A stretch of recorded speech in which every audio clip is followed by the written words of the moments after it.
Hey you guys, welcome back to the Pink Butterfly. It's your girl, Lady Sylvia. So, as promised in my dating life video, the African guy deserves his own 14 minutes, okay? If anybody can tell me how to get my YouTube videos longer than 14 minutes, like they send me a little link or something saying I'm approved for longer than 15 minutes or whatever it is, but it's not working and I'm still subjected to these 15 minutes. So let me hurry up.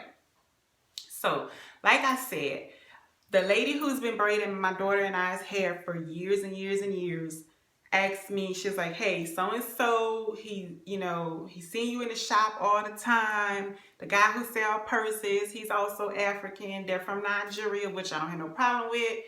He want to take you out, blah, blah, blah. So I was like, she was like, come on, do this for me. I was like, all right, fine. So I go out with him. And like I said in my last video, he's very aggressive. I don't think that the African men, at least I don't think, that they intend to be so aggressive, but he was just way too aggressive for me. And I have a pretty strong, dominant personality, but when you kind of run me off, oh baby, you, Okay, so he would call me and he's like, hello, Sylvia, what are you doing today? I'm like, oh, I'm doing this, I'm doing that. Oh, I feel like I want to see you. And I'm like, okay, well, I'm busy right now. Well, you must put away whatever it is you're doing and you must make time for me.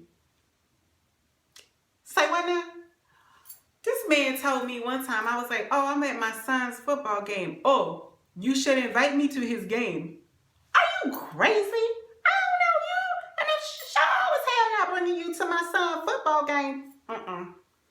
Stage one, step one. You cuckoo. So fine. He would call me, y'all, and he would be like, hello, Sylvia, this is whatever his name was. I want to talk to you. So maybe I didn't answer the phone. Y'all, he would leave me a voicemail. Then he would text me to tell me that he left me a voicemail because I didn't answer when he called first time. So we went on this date. So we go to IHOP, right? So I get to IHOP. It's a nice, warm, summer day. It's like breakfast time. It's like 11:30, 12 o'clock, right in the brunch. Y'all, I'm cute. Now, this was a couple years ago. I'm cute. Got on my little sandals. I had on my little jean capris. And I had on a cute little yellow shirt. Like, oh, it was just too cute. Had my little accessories. Yes. Here he come. Y'all, this man, okay, I'm a dark-skinned sister. I ain't got nothing against dark skins, whatever. Y'all, he was darker than last night. This was darker than 2 nights ago. No problem. I don't have no problem with that. But for the love of God, why you got on this bright orange shirt? Y'all, he looked like this shirt came out of Orange R Us. Orange is the new black. Oh my God, when you are that dark and you have on such a bright orange shirt, oh, everybody fixing to look at you and they looking at everybody that's with you. Y'all, then he had on jean shorts. And I thought jean shorts was prohibited. I thought jean shorts went out with kid and play. I thought the President Clinton had outlawed jean shorts. So he had on jean shorts, y'all, with them little Bethlehem sandals. And you could tell he hadn't lotioned his feet or his legs for at least 18 months. You could tell he didn't even know what lotion was. He thought that was somebody. You could tell this brother didn't know nothing about no lotion. Ooh, when I tell you, is the image coming together for you? Is the image at all coming together for you? Tall, dark as 2 nights ago with a bright orange shirt, jean shorts after the government has outlawed jean shorts for men, and sandals with no lotion since Harriet Tubman let the people into freedom. Oh my God. It was... Can we have a moment of silence? Okay, so we had IHOP, y'all. So they bring out the food. Now, this particular morning, I wasn't feeling no pancakes or whatever. Like, my favorite breakfast in the whole world is grits, eggs, and bacon. Baby, give me my turkey bacon, my scrambled eggs, and my grits. So that's what I ordered. So he ordered like pancakes and an omelet, whatever. I'm not whatever. So we sitting there and we actually had decent conversation. I was like, okay, he was a school teacher.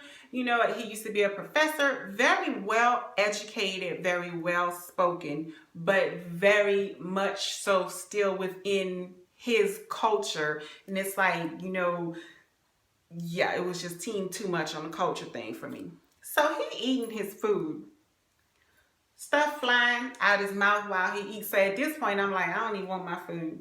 I'm gonna leave here and go get me some breakfast after this breakfast, because if something flew out of your mouth into my grits, I promise you, I'm gonna tear this IHOP down today. So stuff like flying out of his mouth, and he just wiping his mouth all hard like that. I'm like, okay, bro. Then y'all, he cutting the omelet. He was like, I want you to taste. I was like, nah, I'm good. I don't like all of that stuff in my omelet. I'm good. He was like, no. He cutting the omelet. No. This is why you are so thin, because you need somebody to feed you. You need a good man to feed you. I'm like, first of all, I ain't thin. Second of all, I know how to feed myself. Been doing it long before I met you. Third of all, I do not know you from Adam. Why in the hell would I eat off of your fork? I do not know you, pimpin'. I don't know you, player. I don't know you. Why would I eat off of your fork? Shh. Stop this madness. So I'm like half the breakfast pissed off because the food is flying and he got an onion stuck on his mouth and his plate looked like it's just, y'all ever seen somebody eat and just the way that food is on the plate make you don't want nothing at all? Like, I'm fasting. I'm just gonna fast for the next year, because after seeing you eat, I'm good, pimp. So I guess he could tell I was a little frustrated because I don't want nothing to eat, especially off of your fork. So fine. He was like, well, you know, it is time for us to go. I will go and pay the check, and then you will come and you will meet me at the front. That's what we're supposed to do anyway. And I'm like, Anyway, so I was like, well, let me go to the restroom because I have a little bit of a drive before I go back. So he went to go pay the check. I went to the restroom and I came back. First of all, everybody looking at him because he's so dark with this a bright orange shirt, these jean shorts, and this unmistakable ash. So he's standing there. You know how when you go to IHOP, it's like the hostess booth is right in the middle, and then there are banquet seats on this side and banquet seats on this side. So the people who are waiting for a table are sitting down, and then you're kind of like, if you're leaving or something, you're kind of in that middle. So he's standing there in the middle. Y'all, so I come out the restroom and I see people like looking and snickering. And I kind of figured, I was like, they talking about him. And so I could see people like, they looking at him head to toe and they whispering. And, you know, people like, dang, like, he don't know nothing about lotion. You could tell like that was the general consensus. Like, it's okay. They gave us lotion. We could use lotion now. So I'm walking up and I'm just like, ooh, why don't he just walk out the door? That way nobody know I'm with him and I could just say goodbye in the parking lot. Oh no, I get the one freaking gentleman that's left that wants everybody to know that we just ate breakfast together. So as I'm walking up, he's like, yes, I am here. Come, sweetheart, I am here. Y'all? Come here, sweetheart. I am here. I am here waiting for you. I was so ashamed. I almost burst out into tears. I was so ashamed. Like at the table, I was annoyed, like thinking if I just take this butter knife and jam it into my throat, this date will be over. That was annoyed. Oh, this was straight up shame. Oh, I was so embarrassed. So now everybody like looking at me up and down. And you know what they thinking? Okay, she cute. And then they looking at him up and down going, what the hell? So they put us together and they like, is he giving her money? Is she being paid? I think then people thought I was sugar baby. I really think they did. Oh, y'all, I was so shamed. Have been so shamed you could have just cried.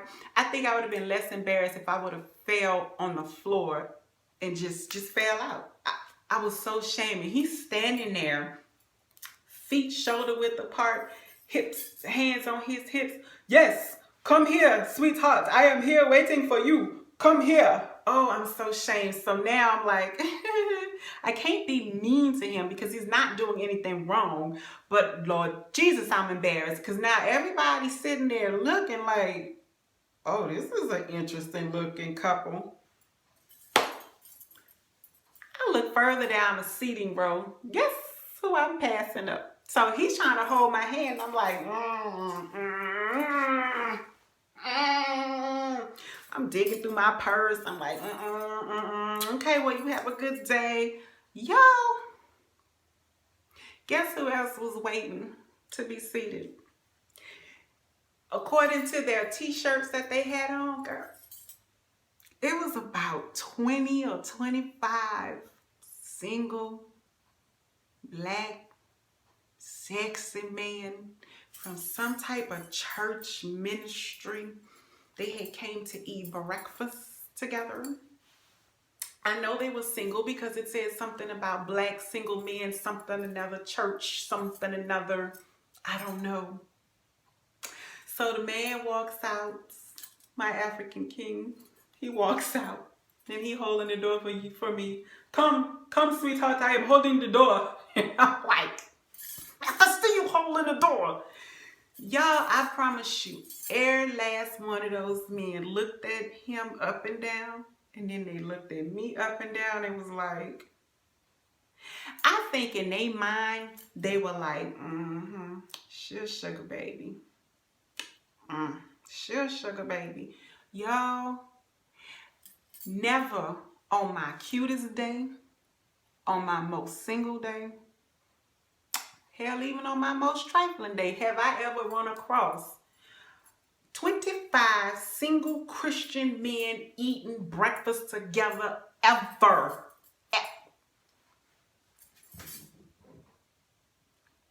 Never, ever. In the history of my life, has that ever happened before? And it probably will never happen again. And I'm with him. So they looking at me, I'm looking at them, they looking at him, I'm looking at him, they looking at me, we looking all at each other. And I'm ashamed as hell. Come, you must come here. Y'all, so we go outside, and as soon as that last IHOP door shut, I can hear the laughter behind me. Oh my God. My eyes welled up with tears. Now, mind you, I'm not one of those people who gives a damn about what nobody thinks. But on this particular day, hell, I thought the same thing they did. I'm ashamed as hell. And then he loud. It's one thing to look loud. It's one thing to eat loud. It's one thing to just loudness exudes from you. But hell, when you really loud, like he loud, like we howling across the jungle, like he loud. So it's like everybody that has ears can hear everything that he's saying. Come, sweetheart, I am waiting for you right here. I want you to taste. Like, shh, inside voice. That meant nothing to him.